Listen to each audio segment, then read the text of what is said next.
omaze ebbanga ng'oli looya waawo na mu kitundu yakuyise? Well, lawyer akola alina instructions.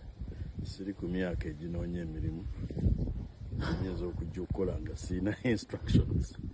So okubeerawo kwaffe kwa bwannamasasaana kisanze nti tuli balooya, badde looya we nga bugambye okumala ebbanga tubadde nga tutambula naye ensonga ez'amateeka okumala ebbanga eriwera okuva nga ali mu Popular Resistance Against Life Presidency.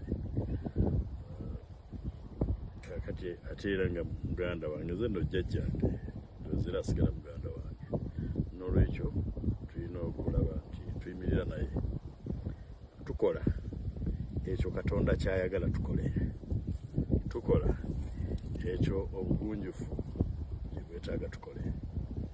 So tujja kukola buli kiri mu busobozi bwaffe tulabe nti munnaffe afuluma abeere ebweru, akole bye tukola, akole emirimu gye egy'obwataata, akole emirimu gye egy'obukulembeze, obeere free.